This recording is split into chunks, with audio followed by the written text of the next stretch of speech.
Good morning.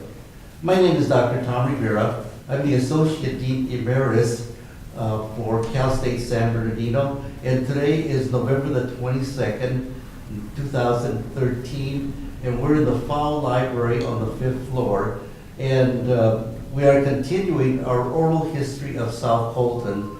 And before I introduce our guest this morning, let me introduce to you the Dean of the library, Mr. Cesar Caballero. Hi, how are you? Good morning. Buenos días, muy buenos días. Bienvenidos. Cesar, por favor, would you tell us a little bit of what we're doing with this project? Of course. Dr. Rivera and I have started this project for the sole purpose of gathering oral history from prominent citizens, as well as leaders, as well as business people, and from that know the history of the Colton area, and for the sole purpose of developing an oral history archive here at the university, specifically in the Special Collections Department of the Fowle Library. Cesar, thank you so much, and we truly appreciate all the support that you're providing for this project. It's a wonderful project. You're welcome. And I think it's really due. It's really due. And Cesar, this morning, we are honored to have the many-time mayor of Colton, Mr. Frank Gonzales. Frank, welcome to our discussion this morning. Welcome. Thank you very much, Tommy. I appreciate, even, being involved with the project. I think it's a wonderful thing. I think it's a good, what it does, it motivates the children, hopefully, to get involved in the government, because government is what it's all about, Our lives are around it. Politics is not only in city government or whatnot, but it's even, in our daily life. Well, talking about politics, right, why don't we get started? Frank, how did you get involved in serving the community? You mentioned that your son was at Colton High School, and he came and talked to you about 21 issues. And you were just minding your business and doing what moms and dads do on a daily basis. So what happened after that? Well, my son was a senior in high school, Colton High School, and he's a member of MECHA. And at that time, MECHA was just starting. So he came over, they had 21 issues. And there were issues, that could have been resolved easily, things that, that they weren't getting attention, given the support they needed from the school district, with the other clubs. They needed, like a place to meet. They needed to have, the same thing that other people had, the other clubs in the district had, or the school district. So they ignored him. So then, my son came over and talked to me and my wife. And I was a union organizer at that time. I was in organized labor. I was a steel worker. So I used to go over. So I was involved in really in politics in the union. So I said, okay, let's get together and get your kids together, and then I'll see if I can get a place to meet for the community, so that your parents can come, but we need support if we're going to approach the district. So what I did, I talked now to my senior looking to loan to the church, the Salvador Church, to meet, because we had no place to meet at that time. Nobody would loan us a conference room or whatever, we didn't have access to it. So he agreed, so he loaned us the Salvador Church. So the parents came over, and about 200 strong came. We talked about, they told us about the issues, so then we elected a small group to go to his district and brought in all those issues to the school district to help the kids. Well, lo and behold, we went, Dr. Rivera, we went over there, and we got ignored, They signed us off. Really? Oh, we got ignored, we're the parents, right? At the school? They blew you off? Oh, they blew me off. We went to the school district, the school board meeting, and we started talking, it comes out of order. Really? Oh, yeah, they just threw us out of order, they ignored us, they threw us out, basically, So we did that, I don't know how many times. So then I said, we decided, me and God rest, Sunny. Yeah, who was with you at that point? Who were the main characters there? Yeah, me and Sunny. Sunny Abril, who else? Sunny Abril was, at that time, was we were the office of the union. I was the president of Local 47, Mr. Workers of America, and he was my secretary. Ah, okay. So, I told Sunny, ¿sabes qué? Spanish? Go ahead. And so I said, what, Sunny, we're getting nowhere, We have to get organized and more, get the community behind us. And then in order to make a difference, we're just gonna have to get in there, you know? Because on the outside looking in, you can't do anything because they cut you off. You know, they just call you out of order and throw you out. I mean, they got the muscle, so to speak. So then we decided, okay, what are we gonna do? So then Pauline Garcia was another one of the members. I said, well, Pauline, you run for school board? He said, I'll run for school board. So, okay, I'll run for city council. So that's what we did. We ran and we won. All three of you? All three of us won. You, Pauline, and Sonny. Yeah, right. So how many board members were there at the time? At that time, I think there was, in the school board, and I'm thinking between, well, it was 5 districts, so about 5 members. Okay, so you were able to get 3? We got 2. 2, okay, 2. We got 2 All right. school members Okay. in the school. All right, so you still didn't have the majority, but you were close to but it. we had 2. All right. And then Asani, and I think that's the Rivera, I know them very well. He was very vocal, you know, I mean, he told us like it is too. And then Pauline was another one, you know, so we had 2 representatives. At least, you know, seeing that we had people in there and we knew what was gonna take place, right? Because before, you know, we were in the dark of everything. So then when you get an agenda, you know, Right. then you know what's gonna happen, you know? Right. Then you can strategize, I call it, right? We strategize, you know, this is what we're gonna be doing, right? On the agenda to get things done. So when I went to the city council, you know, I got in there, and at that time, I think I was the youngest councilman, I was 32 years old. So I got in, you know, I said, oh my gosh, you know, this, you know, there was redevelopment and all that stuff, you know. I said, Jesus Christ, you know, it was all complicated, you know. I'd never been in government before, you know, so what the heck am I gonna do, right? But then he showed it, you know, I said, you know, I was learning, you know, si se puede. I always been a firm believer, and I tell my kids, you can do whatever, you know, you can do anything you want, as long as you apply yourself, you know. I'm old school, so to speak, right? Oh, so Frank, that was, you were elected to the city council. What year was that? Late 60s, early 70s? In around 1971, 72. I got elected to the city council. Okay. I was elected to the city council then, and I served 2 terms, which was, at that time, it was a 4-year term. Uh-huh. So I served 2 years at the, 4-year terms at the city council. Then I ran for mayor, and I won. And the mayor's rate was for 2-year term. So I ran, and I won 6 terms as mayor. Ah, So you were up here a long, long time. Oh, I was a mayor forever. They called me a mayor forever in Colton, you know. But I was fortunate, you know, because when I got involved, you know, I've always been the type, I mean, you know, that to me, if you represent somebody, you know, and they have issues, you gotta do the right thing. I'm not there for popularity, you know, you cannot do it, you gotta do the right thing. You know? Right. And you know, and you always place or do what you try to do with the needs and greatest, you know. And if people have an issue, and sometimes you can't please everybody. But if you do what your heart tells you, you know, if it's right, it's right, and wrong, it's wrong. And I'm not saying we're all perfect. I'm not perfect, you know, but I think people seeing that, you know, that I'm trying to do the right thing for the community, for everyone. So Frank, were you the first Mexican-American mayor of Colton, or was there somebody before you, Mexican-American? No, I mean, the system, the way it was set up then, there were 5 councilmen elected. Okay. At large. Then the council themselves appointed the mayor. Oh, really? Oh, okay. Oh, it came from the council? It came from the council Oh. themselves. They appointed the mayor they wanted. Right? Oh. So the first appointed mayor, the Mexicano, was Pascual Oliva. Pascual Oliva. Pascual Oliva. Okay, and that was in the 60s. Right, back in the 60s, you know. And then the second one appointed, I think it was Beltran. A. Beltran. Yeah. Okay. And then what happened was they changed it because the Anglo community, so to speak, didn't like, you know, that the Mexicanos were taking leadership role.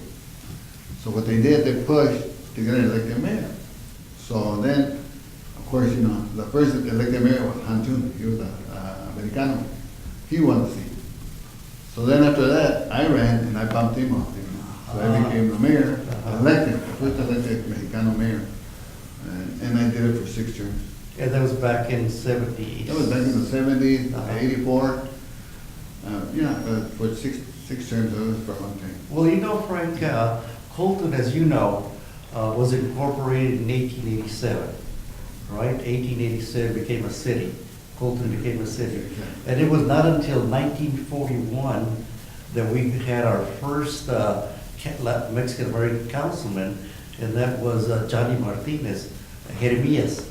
Jeremias, The boxer. the boxer. Right. He was the first council person that represented South Colton.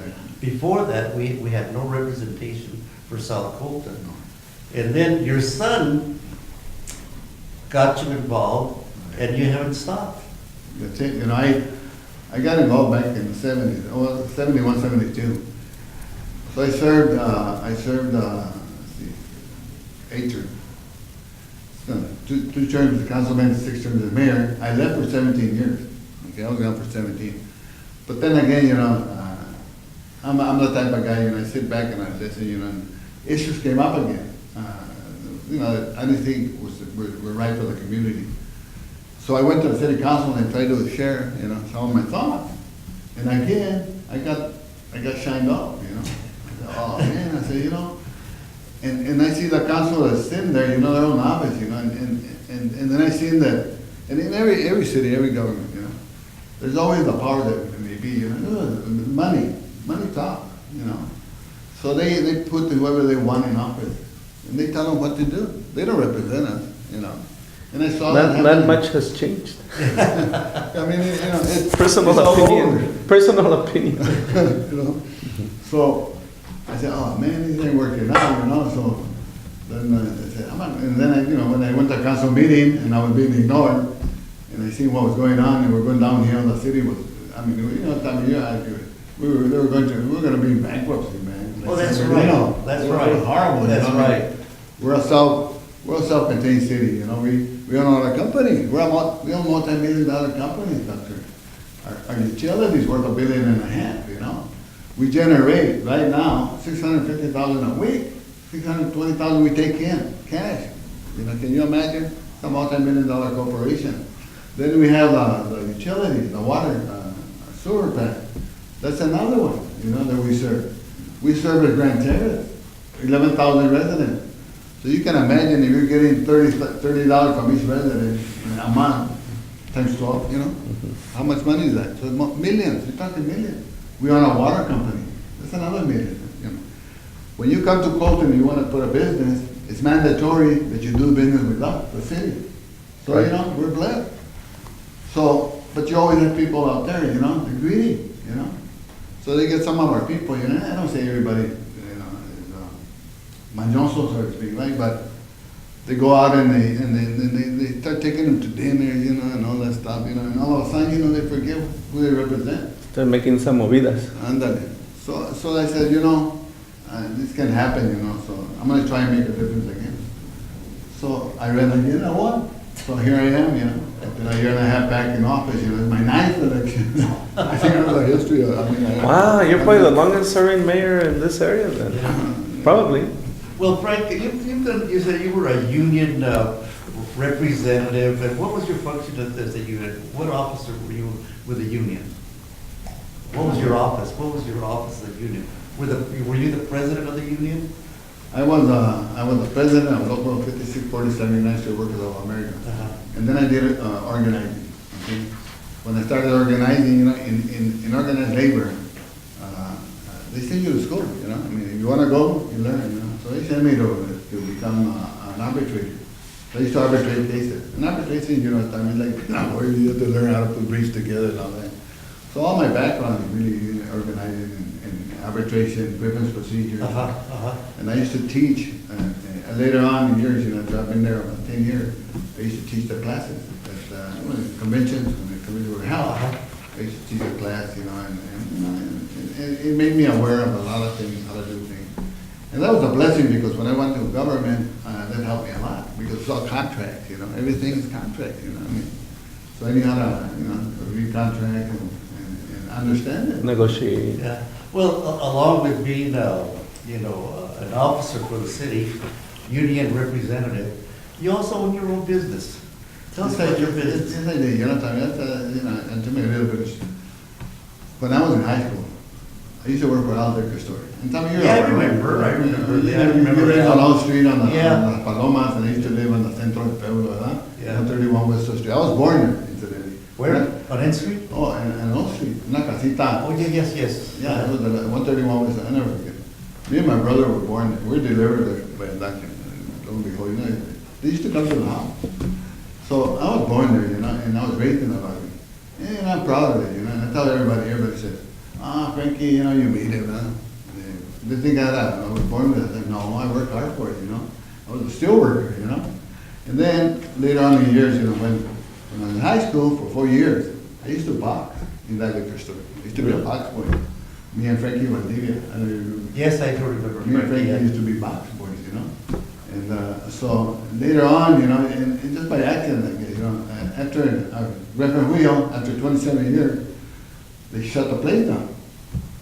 So for 2 years, I didn't do anything, you know. So they kept me on the books. So I went from organized labor, I went to management.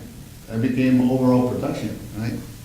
So when they shut the place down, and they did it because, you know, they didn't want to pay more wages. That was Griffin Wheel. That was Reverend Wheel. And what year did they shut down? 1984. Okay, 1984, okay. So then they built a plant in Iowa. It was underground, and it was a tornado alley, so to speak, right? And so they wanted to ship me over there, and I told Leah, my wife, I said, hey, hon, you know, well, tú vete, I'm not going to go, man, you know, forget it, I'm not going, right? So I didn't go. So I stayed here, but going back, Tommy, you know, what's interesting, you know, is that my grandfather, okay, my grandfather was the first Mexicano police officer. Oh, that's right. Yeah. What year was that? Early years, Oh, right? that, you know, when the first, incorporated this in 1987, right? Right. So I would imagine, I would say about a year or two later, he became an officer. How did a Mexican American become a policeman in Colton? Well, you know what? In those years, and I mean, I'll never forget, they needed a Mexicano. Le tenían miedo. They were afraid of it. You know, I think in every city, you know, they don't like us and they fear us. You know, I don't know why. You know, we're no different than anybody else. And I think that the powers that they may be in the police department, they needed somebody in the barrio, right? It had to be a Mexicano, so my grandpa made that. He got the job and they threw him in the barrio. They used to jump in, and it was a Pachuco area. I don't know if you guys remember, right? And it was a bar alley. I remember it was Barra La Budero, the Tampico. Well, La Calle Siete. Yeah, La and Calle the Siete. northern base was open. Northern base used to be active. So all of a sudden, we used to come over to a bunch of barras and women, you know, and all that. So, and then, so that's when I became my first, I guess I got involved in the business, right? Because me and my brother used to shine shoes, man. We used to be in a shoe shine bar. And we used to go over there and shine shoes. But you were around the corner from 7th Street, which was a busy area. Okay. It was a business area, and I mean, it was just, you know, it was you know, and I can picture back, I see movies, you know, back in that goes back, and it reminds me of those days, you know. And then it reminds me when we used to get out of school, because we used to be in the barrio, right? It was Garfield School, Wilson School, and so we all went. It was 98%, 99% Mexicano, you know, I mean, there was no Mexicanos on the north side. It was just, you know, time you went to school there. I mean, it was all, we all went the same, you know. And then, so we all spoke Spanish, so anyway, so. Y nos pegaban. Right. Those were the days of segregated school systems. Mhm. Yeah. So, you know, and I remember, I never forget, when we got out of school, La Bandecita used to be waiting for us and march us to catechism. That's how it was. Second and third grade, right? I did it too. Yeah, Right? yeah. Wait till you know, they march you to class. Yeah. So, Anyway, you were a shoe shine business, and then you opened up your own liquor store. I opened my own store. We had a liquor store market. Uh-huh. So I was in business, you know. I had my business.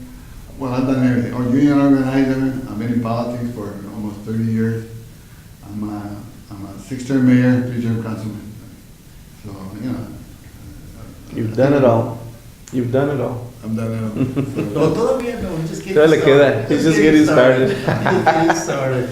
The other thing, Frank, is that you mentioned Garfield Elementary and Wilson, and those were